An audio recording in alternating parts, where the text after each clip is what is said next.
Hello everybody, my name is Coach Logan Rivera. Welcome back to the final episode of your oh so lovely pathway of learning. Wow, I feel like just yesterday I just started uploading on the channel and this very first series was just picking up some speed, and before we knew it, we're already here. This is the 13th and the final conclusion episode, and all I'm hoping to do here is to sort of just tie together what all you all have been accompanying me along this journey with and all the things that we've learned, so you can always come back and watch this and know, okay, if I need to come back and watch something again or watch it again later on, this will always be a video to reference so you know which episode contains what sort of information. So again, the whole point of this pathway of learning was to teach you, instead of teaching you from yourself to the pins, was to instead teach from the pins back to all of you as a bowler. And again, that was a super duper innovative approach to this whole series, and I think it went quite well. I've gotten so many great comments from all of you, and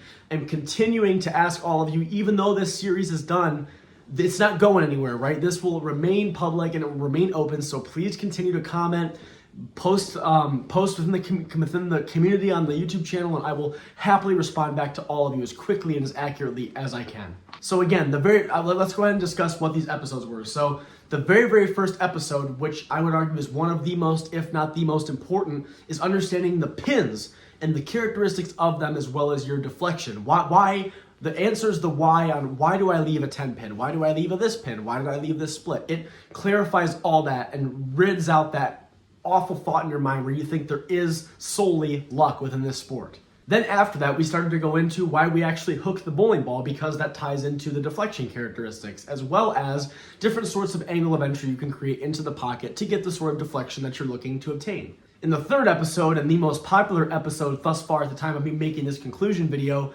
was me discussing the lane characteristics and how the lane is, as well as the optical illusion with bowling. If you're watching this and you have not seen that, that will be the biggest eye-opening episode in this series by far. After that, we started to discuss the oil, what the oil used to be versus what it is now. You know, the invisible part of the sport, and tying that into what the lane really looks like after you realize what the optical illusion is.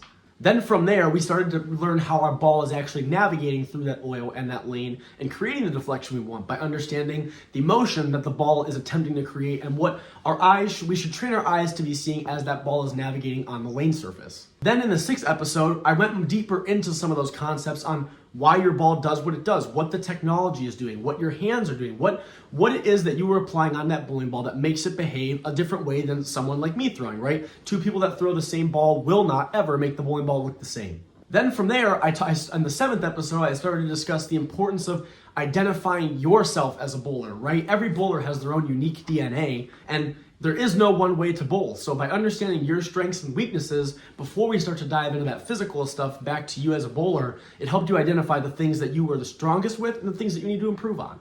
Then from there, in the eighth episode, I had actually outlined the elements of the approach, as well as me discussing the disclaimer that, again, although everybody bowls differently, there are still some things that will always be optimal, at least in the modern day game anyway. Then in the ninth episode, I started to dive into those concepts that I laid out in the eighth episode, with the very first one being the stance, right? If we don't set ourselves up for success before we even begin making our motion toward the foul line, we're not going to have a great motion from that point there on forward. In the 10th episode, I start to relate how the backswing mechanics relate to your stepping, right? Your steps and your backswing mechanics have to have a constant tempo and align with each other, and I discuss some more optimal things that you can incorporate into your physical game that will help you align those steps and backswing much more optimally. Then in the 11th episode, I start to talk on the downswing, as well as getting you into a slide or a plant, and why we even do slide or a plant, right? We have to understand why it is we do it the way we do it, because that helps us leverage those strengths and weaknesses that we can take advantage of or try to mute the best we can for the weakness category in the previous episodes. Then in the last episode predecessing this one, we talked about the release mechanics, which most people tend to struggle with the most, especially if they're first learning how the much more modern day release is.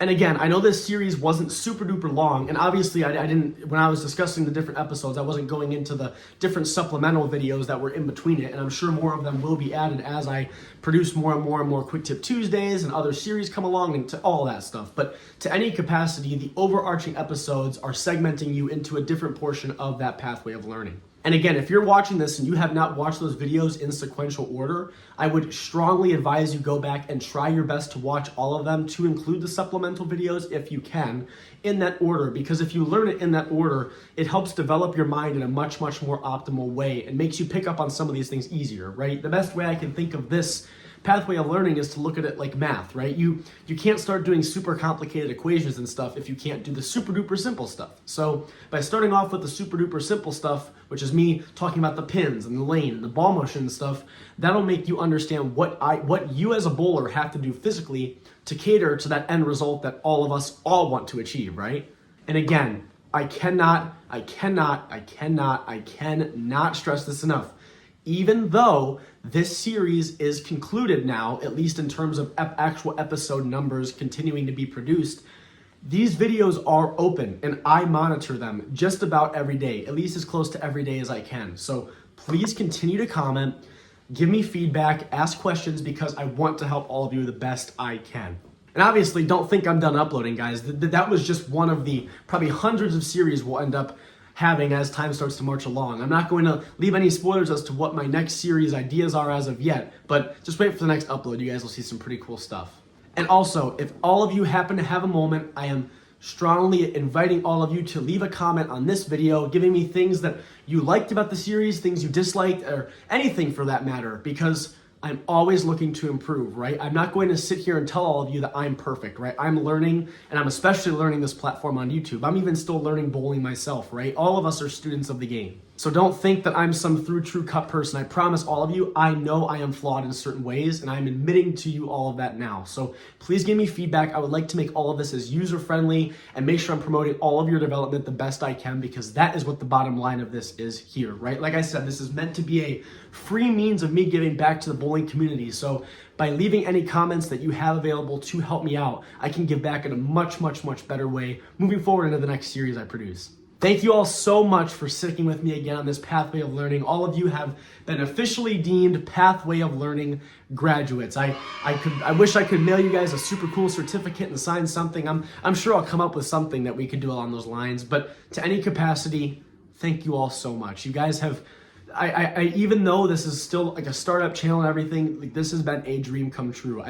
I've always been very passionate about the sport of bowling, and I'm sure just about all of you have come to realize that even after just watching one video. So all the support that you guys have been giving me, seriously, like it means a lot. And it means a lot from the bottom of my heart, knowing that I'm able to give back to people like all of you, because you guys are the reason I like to wake up every day. So again, if you have any questions or any comments or feedback, please leave it in the comments. As well, if you also have a moment, if you could leave a subscription and a like on the video, it really helps me out and I'm really appreciative of it. And I will see all of you in the next series and the ones beyond just the next one that I start to produce. So thank you all again so much.